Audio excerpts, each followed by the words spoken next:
In the autumn of 1943, a German fighter pilot named Egon Mayer climbed into the cockpit of his Focke-Wulf 190 somewhere over France and prepared for a mission he had flown dozens of times before. He was one of the Luftwaffe's most decorated aces, with over 100 aerial victories to his name. He was experienced, skilled, and fearless.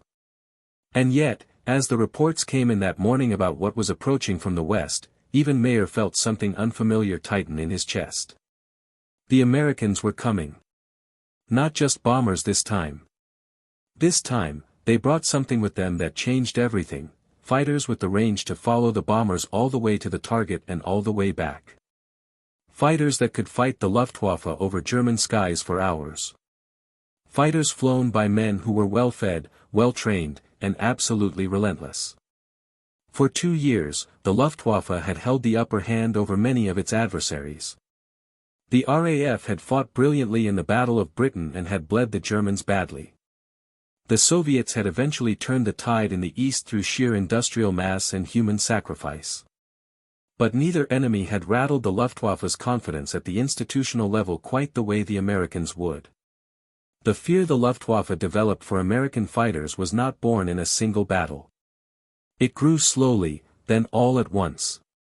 It was built from technology, training, tactics, and something harder to define, a quality in the American pilot that the Germans could not quite anticipate and could never quite break.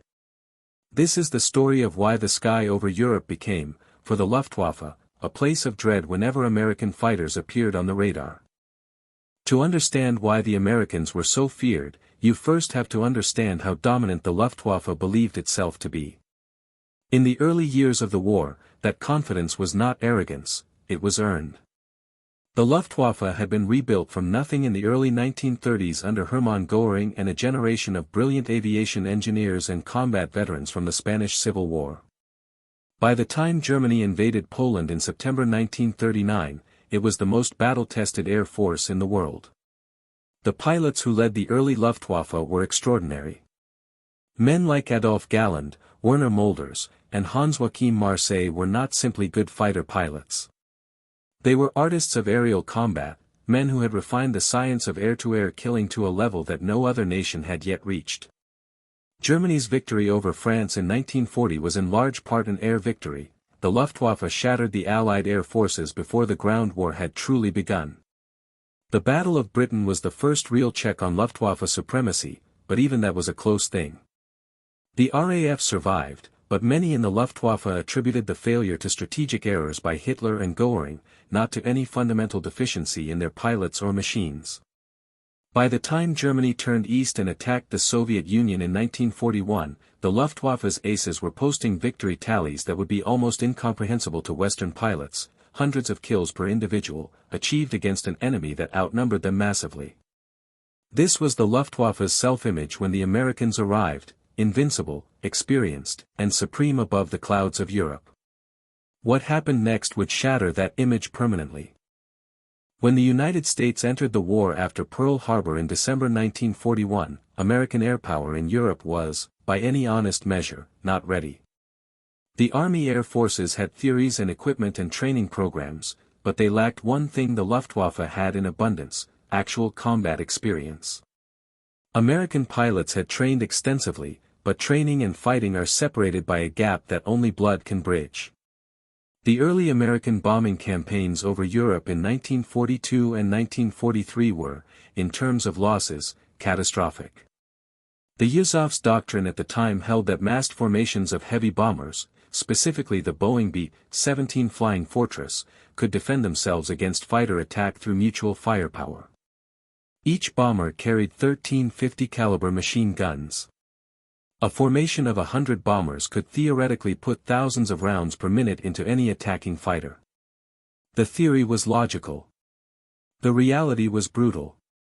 The Luftwaffe, particularly the specialized Sturmgruppen units trained specifically to attack bomber formations, found ways around the defensive fire. They attacked from the front, the 12 o'clock high position, where bomber gunners had the least time to react and aim. They used cannon fire from outside the range of the bombers' guns. They developed rolling attacks that minimized exposure time. The bombers fell in terrible numbers. The missions to Schweinfurt in August and October of 1943 became synonymous with the cost of flying without adequate fighter escort. 60 bombers were lost on the second Schweinfurt raid alone, representing 600 men killed, captured, or missing in a single afternoon. The Americans were losing the air war. And then, almost like a miracle, a single aircraft changed everything. The North American P-51 Mustang is, by virtually every measure, the most consequential aircraft of the Second World War. Not necessarily the best in every category, the Spitfire was arguably more beautiful to fly, the Focke-Wulf 190 had extraordinary low-altitude performance, the Messerschmitt 262 was technically superior in outright speed.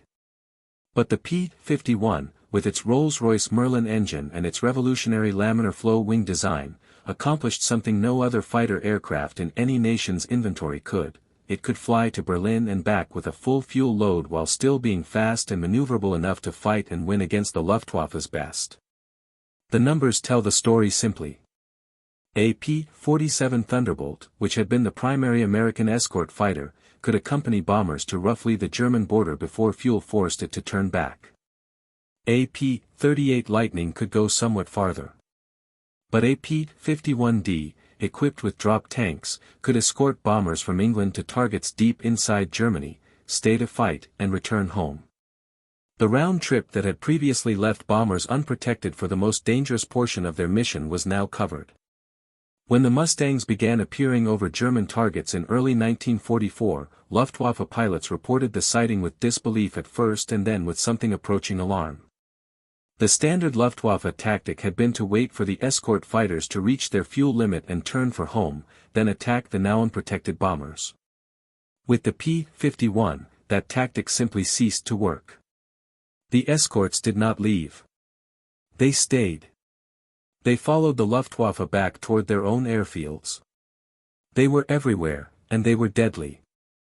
Equipment matters in air warfare, but equipment alone does not explain the Luftwaffe's growing fear of American fighters. A better plane with a mediocre pilot is still beatable.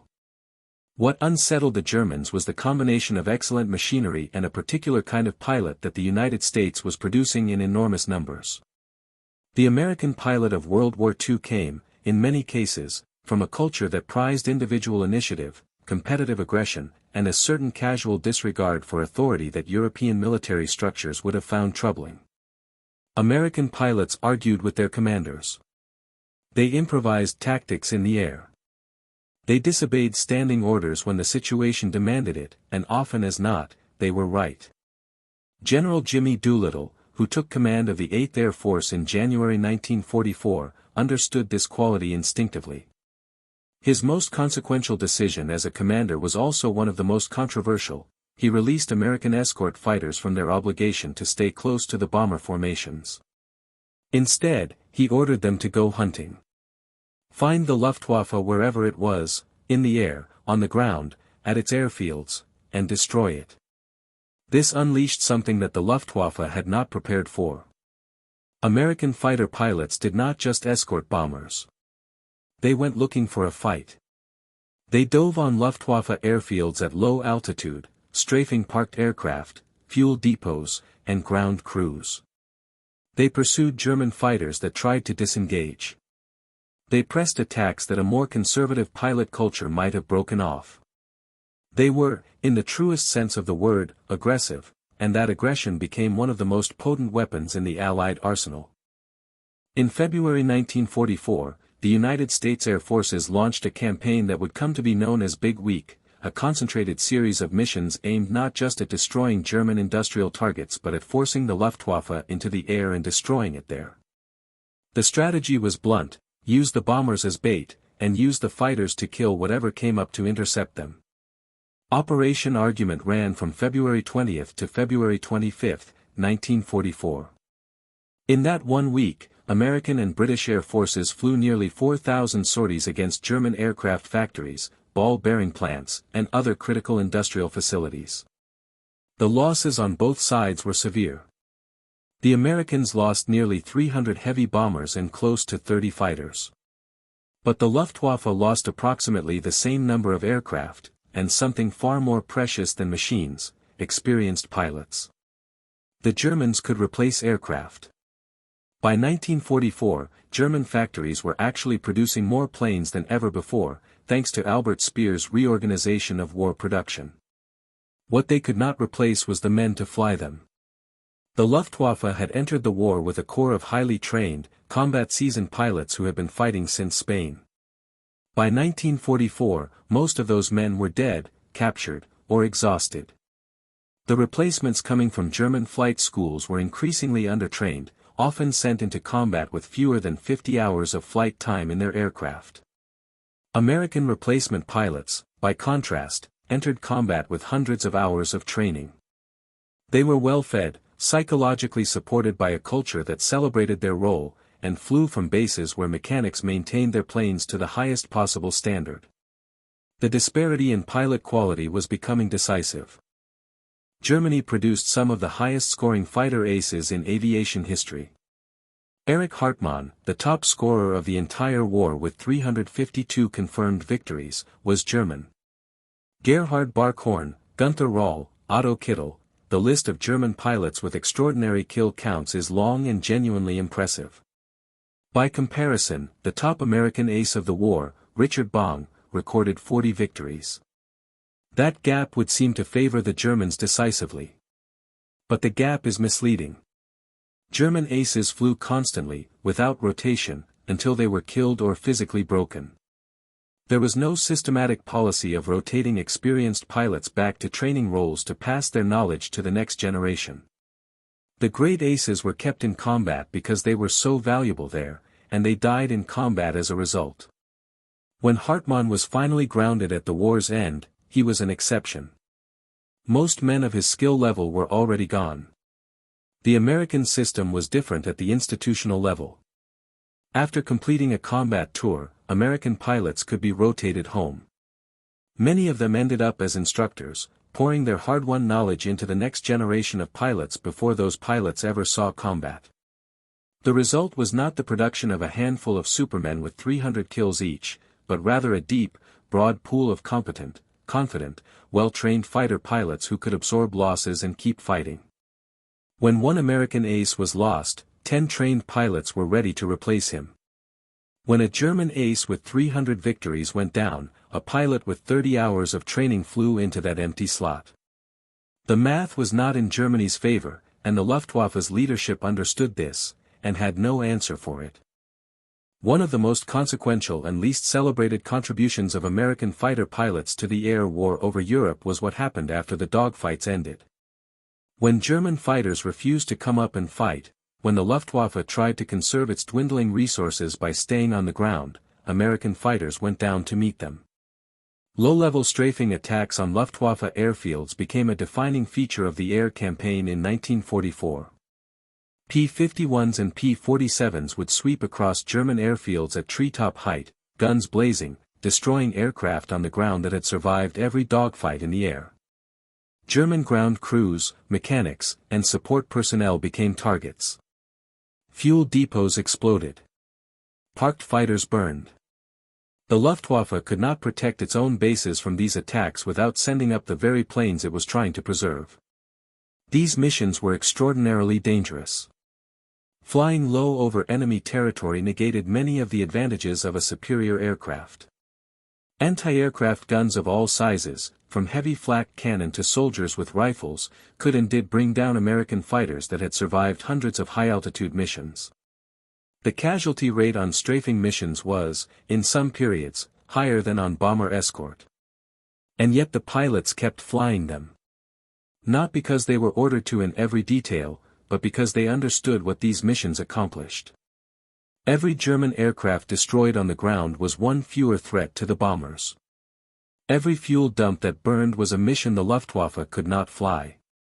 The ground attack campaign was not glamorous. It was not celebrated in the same breath as the great aerial duels. But it may have done more damage to the Luftwaffe's operational capacity than any amount of high-altitude fighting. By the spring of 1944, the Luftwaffe was facing a crisis that had nothing to do with courage or tactics or even aircraft quality. It was running out of fuel. Allied strategic bombing had shifted its attention to Germany's oil infrastructure, the refineries, the synthetic fuel plants, the distribution networks that kept German aircraft in the air. The results were dramatic and swift. In May 1944, Germany's aviation fuel production was still relatively intact. By June, after sustained Allied bombing, it had dropped by more than half. By September, it had collapsed to a fraction of what the Luftwaffe needed. German aircraft sat on airfields fully armed and mechanically sound, grounded simply because there was no fuel to put in them. Pilots trained on flight simulators because there was no fuel for practice flights. When missions were flown, they were flown on the most miserly fuel rations, limiting range and combat time. This crisis created a vicious cycle that the Luftwaffe could not escape. With less fuel came less training, which meant less skilled pilots. With less skilled pilots came more losses in the air, which meant more fuel wasted on missions that produced no result. Replacement pilots were dying faster than they could be trained because they were flying into combat with inadequate preparation. The institution was cannibalizing itself. American fighters, operating from bases in England and later in newly liberated France, had no such constraints. They flew with full tanks, returned, refueled, and flew again. The asymmetry in operational tempo was staggering. While a German pilot might fly 3 or 4 missions per month by late 1944 due to fuel shortages, an American pilot might fly 3 or 4 missions per week. The experience gap between the two sides widened with every passing month. Wars are won by individuals as well as institutions, and the air war over Europe produced a generation of American fighter leaders whose tactical creativity shaped the campaign as decisively as any industrial advantage. Men like Don Blakesley, Hubert Zemke, and Francis Gabreski did not simply fly well. They thought about air combat differently from their predecessors, and they translated that thinking into doctrines that their pilots could execute under the extreme stress of real combat. Don Blakesley commanded the 4th Fighter Group, a unit built around American pilots who had initially volunteered to fly for the Royal Canadian Air Force before the U.S. entered the war. These men had real combat experience before most American pilots had fired a gun in anger. Blakesley pushed his group harder than almost any other commander, insisting on constant patrols and maximum aggression. He flew more combat hours than virtually anyone in the 8th Air Force, and his insistence on leading from the front gave his pilots the confidence that came from following someone who was genuinely unafraid. Hubert Zemke developed what became known as the Zemke Fan, a tactical formation that spread his fighters across a wide area to intercept incoming threats from multiple directions. His 56th Fighter Group, flying P-47s, became one of the most effective anti-fighter units in the entire war. What these commanders shared, beyond skill and courage, was an understanding that innovation was not optional. The Luftwaffe had developed its tactics over years of experience. To beat them, the Americans could not simply copy. They had to invent, adapt, and improvise faster than the enemy could respond. This quality, tactical creativity under pressure, became one of the most feared characteristics of American fighter leadership. The aerial war over Europe was ultimately fought between individual aircraft in individual moments, and no matchup defined that war more precisely than the encounters between the North American P-51 Mustang and the Messerschmitt Bf-109. These two aircraft were, in many ways, the purest expression of each nation's aviation philosophy, and the story of how they fought each other illuminates why the Americans ultimately prevailed. The Bf-109 was, by any measure, a superb aircraft. It had been continuously developed since its introduction in the mid-1930s, and by 1944 the G-series models were among the highest performing fighters in the world at altitude. The 109 had an excellent rate of climb, a tight turning radius in certain configurations, and the distinctive Daimler-Benz inverted V12 engine that could maintain power in -G maneuvers that caused American carburetor-fed engines to cut out momentarily, a real tactical disadvantage in a rolling scissors fight. But the 109 had weaknesses that became critical as the war progressed. Its landing gear was notoriously narrow and unstable, killing many pilots on takeoff and landing, particularly the undertrained replacements of 1944 and 1945. The cockpit was cramped, with poor visibility to the rear, a vulnerability that American pilots exploited mercilessly. And its range, already limited, could not be meaningfully extended to match the Mustang's reach. The P-51D, by contrast, combined range with performance in a way no previous fighter had managed. Its laminar flow wing reduced drag. Its bubble canopy gave the pilot exceptional all-around visibility. At altitude above 25,000 feet, where the bombers flew, it could match or exceed the 109 in almost every category that mattered in combat. German pilots who survived encounters with Mustangs described them with a respect that sometimes bordered on admiration, and sometimes on fear. No account of why the Luftwaffe feared American fighters is complete without acknowledging one of the most remarkable stories in aviation history, the Tuskegee Airmen. The 332nd Fighter Group, composed entirely of African American pilots in a segregated military, flew escort missions over Europe with a record that earned the respect of the bomber crews they protected and the attention of the enemies they fought. The Tuskegee Airmen flew their distinctive red-tailed P-51s into combat under conditions of dual adversity. They faced the Luftwaffe in the air and systemic racism within their own country's military. They were denied access to the same facilities, promotions, and recognition afforded to white pilots. Senior commanders who had never seen them fly doubted their capabilities before they had a chance to demonstrate them. What they demonstrated silenced most doubters. The 332nd flew more than 15,000 individual sorties during the war. They escorted bombers on some of the most dangerous missions of the entire campaign, including the long-range mission to Berlin itself. Their record of protecting assigned bombers was exceptional. Accounts that no bomber escorted by the Red Tails was ever lost to enemy fighters have been contested in detail, but the underlying truth remains: their escort record was among the best in the 8th Air Force. Luftwaffe pilots encountered the red-tailed Mustangs over multiple combat theaters and found them, as they found most American fighters, a genuinely dangerous adversary. The Tuskegee Airmen's contribution to the air war was real, measurable, and earned entirely on merit, a fact that made the treatment they received upon returning home one of the uglier contradictions in American history. In late 1944, with the war clearly turning against Germany on every front, Hermann Göring received a report from one of his senior commanders. The report described the appearance of American fighters over Berlin during a bombing raid, deep inside Germany, hundreds of miles from any Allied base, in airspace that had never before seen enemy escort fighters. Göring reportedly said, when he heard the news, that he knew then the war was lost. This moment, whether precisely as described or somewhat legendary in its telling, captures something essential about the psychological impact of American fighter range on German confidence. The Luftwaffe's entire defensive strategy had been built on the assumption that the most dangerous portion of any bomber raid, the approach to the target, would be unescorted. That assumption was now permanently shattered. Göring's public response to the crisis was characteristically destructive. He blamed his pilots rather than his machines, his tactics, or his own strategic failures. He accused Luftwaffe aces of cowardice, of inflating their victory tallies, of avoiding combat.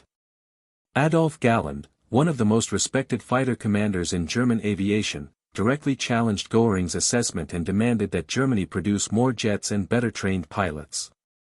The response was to relieve Galland of his command. This institutional dysfunction, blaming the pilots for systemic failures, was itself a symptom of why the Luftwaffe was losing. The Americans, by contrast, had leaders who listened to their pilots, incorporated lessons from combat into doctrine quickly, and understood that the men flying the missions were the most valuable source of tactical intelligence available. The contrast in institutional culture was as decisive as any difference in aircraft or fuel supply. In the summer of 1944, a new sound appeared over German airspace, a scream rather than a roar, the sound of jet engines pushing an aircraft to speeds that piston-engined fighters could not approach.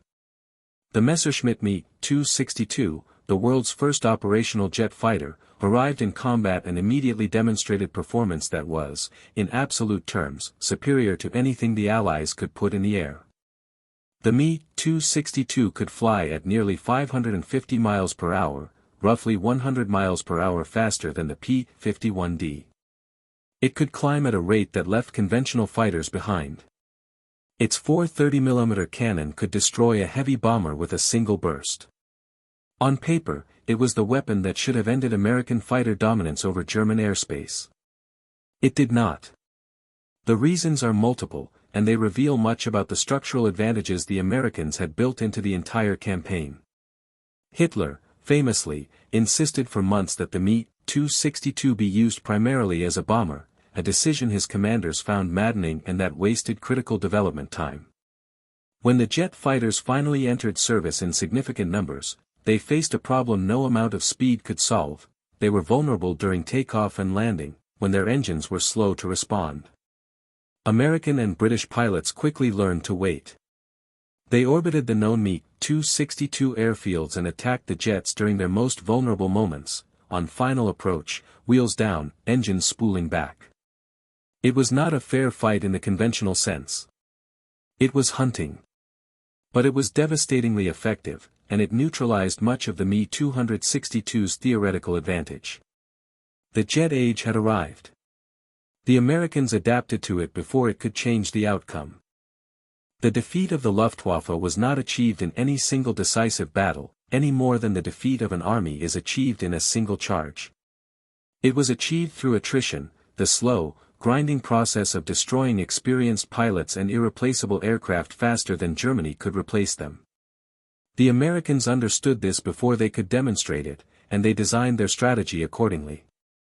The critical insight was one that Göring himself could see but could not act upon. Every time the Luftwaffe came up to fight, it lost pilots.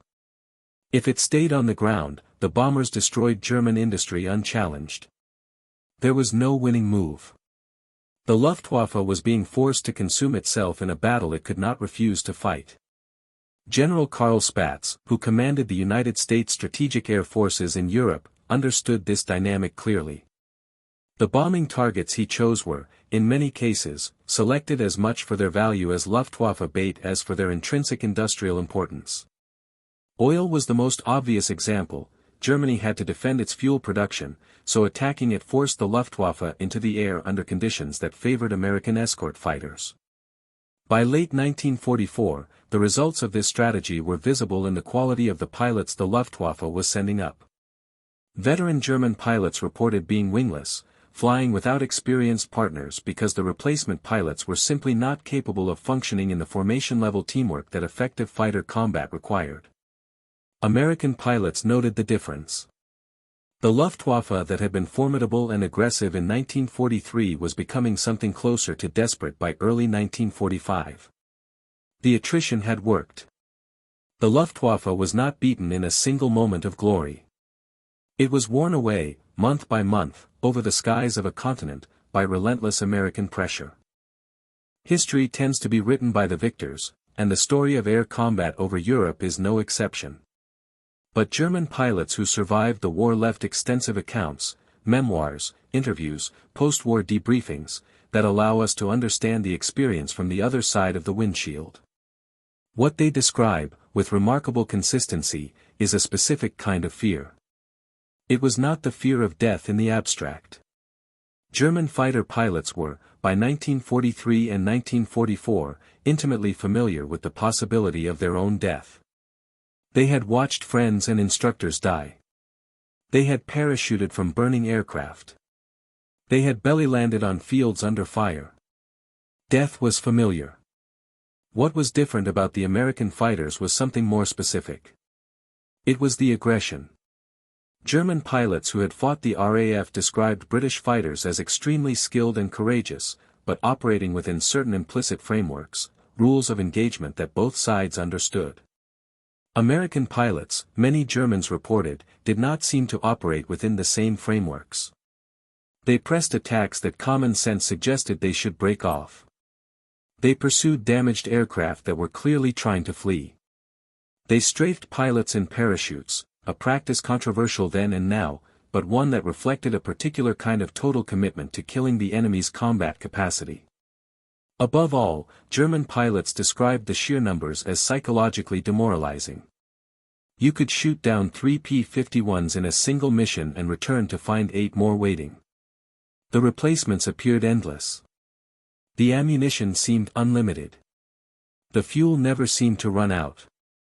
Against an enemy with infinite resources, the experienced Luftwaffe pilot was slowly reduced to the feeling of fighting an ocean. You could not win, and you could not stop trying. One of the most psychologically devastating tactics American fighter pilots developed was almost informal in its origin. Individual pilots and flight leaders began specifically targeting the visual markers of experienced German pilots, the decorated aircraft, the yellow noses of Jägerschwader elite units, the distinctive personal markings that German aces sometimes applied to their machines. Killing a high-scoring German ace was not simply a tactical victory. It was a message. Don Gentile and John Godfrey of the 4th Fighter Group became legendary not just for their kill tallies but for their apparent ability to find and destroy the most dangerous targets available. Gentile, who General Eisenhower once called a one-man air force, seemed to have an instinct for where the most capable German pilots were and how to get close enough to destroy them. The German practice of keeping their aces in combat rather than rotating them to training roles had created a visible elite, a relatively small number of extremely experienced pilots around whom Luftwaffe tactical effectiveness was organized. When these men died, the impact rippled through entire units.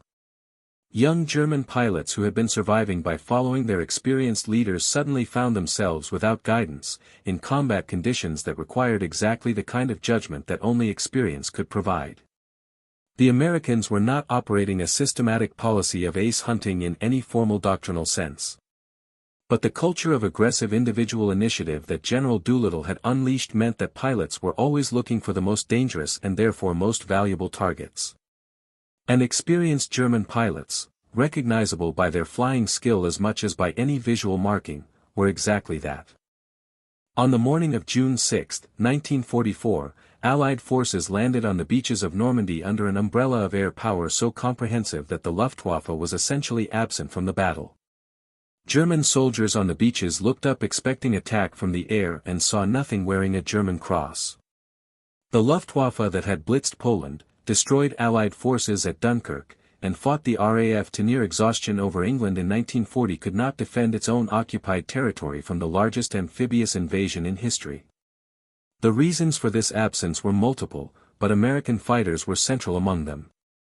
In the weeks preceding D-Day, the transportation plan had seen Allied aircraft, including Yuzov fighters conducting ground attack missions, systematically destroying the French rail network, cutting off German reinforcements. Simultaneously, American fighters had been flying such aggressive patrols over the Normandy region that the Luftwaffe's forward-based units had been largely swept from the area. On D-Day itself, the Luftwaffe flew perhaps 300 sorties over the invasion beaches, compared to the Allies' 14,000. General Galland later described the ratio as simply impossible to overcome. The Luftwaffe was not cowardly on D-Day. It was simply incapable, bled white by months of attrition, short of fuel, short of experienced pilots, short of everything except the courage that its remaining men continued to display even in an increasingly hopeless situation. For the soldiers on the beaches, the absence of German aircraft overhead was the most visible sign that something fundamental had shifted in the air war. American fighters had made that absence possible. They had cleared the skies, not perfectly, not completely, but enough. Statistics and strategy can explain how a campaign was won, but they cannot fully capture what it felt like to be there. The fear the Luftwaffe had for American fighters was ultimately not a fear of the P-51 as a machine or of the 8th Air Force as an institution. It was a fear of specific men, individual human beings in cockpits who had learned to fight and chosen to be extraordinarily dangerous. Francis Gabreski flew with a recklessness that was somehow calculated. He knew exactly how close to the edge he could operate and trusted himself to pull back before going over. His 28 aerial victories made him the top American ace in the European theater, but the number understates the psychological impact he and men like him had on the units they faced. A German pilot who had been stalked by Gabreski was not simply a pilot who had been in danger. He was a pilot who had seen what an exceptional adversary looked like, and that knowledge changed how he flew for the rest of his life. George Preddy shot down 6 German aircraft in a single mission on August 6, 1944, a performance that entered the legend of American fighter aviation almost immediately. He was killed on Christmas Day of the same year, shot down by friendly anti-aircraft fire in a grim irony that the war specialized in. But in the months between that August mission and his death, his reputation had spread through the Luftwaffe units he faced in a way that made him something more than a pilot. He was an idea, the embodiment of what American fighter pilots could do when everything came together perfectly. These men were not invincible. They died, many of them, in the skies they had come to dominate. But while they lived, they were terrifying. Statistics and strategy can explain how a campaign was won, but they cannot fully capture what it felt like to be there. The war in Europe ended in May 1945. The Luftwaffe, which had once made the skies of an entire continent its domain, ceased to exist. Its aircraft were captured, scrapped, or preserved in museums. Its pilots returned to civilian life, wrote their memoirs, and lived with the memory of what they had been part of, both the extraordinary achievement of the early years and the grinding defeat of the later ones. The fear that the Luftwaffe developed for American fighters was not simply a fear of defeat. It was the recognition, slow and painful and ultimately undeniable, that they were losing something they could not get back. Every experienced pilot lost was a piece of institutional memory gone forever. Every fuel shortage was a narrowing of options that never widened again. Every P-51 that appeared over a target that was supposed to be safe behind German lines was a marker of how far the balance had shifted. The lessons of this campaign were not lost on the military thinkers who survived the war and went on to build the armed forces of the post-war era. Pilot quality matters more than aircraft performance in the margins where wars are decided. Training depth, the breadth of competent operators, not just the peak of individual skill, determines the staying power of an air force under attrition. Industrial capacity and logistical reach are as decisive in the air as on the ground. But perhaps the most important lesson is the least quantifiable. The Luftwaffe feared American fighters, in the end, because American fighter pilots were relentlessly, consistently, frighteningly willing to fight. Not just to defend. To hunt. The best description ever given of what the Americans brought to the skies over Europe came from a German pilot whose name history has not preserved, in a post-war debriefing, when he was asked what was different about fighting Americans compared to other enemies. He paused for a moment, and then he said simply, "They never stopped coming." That was enough. That was everything.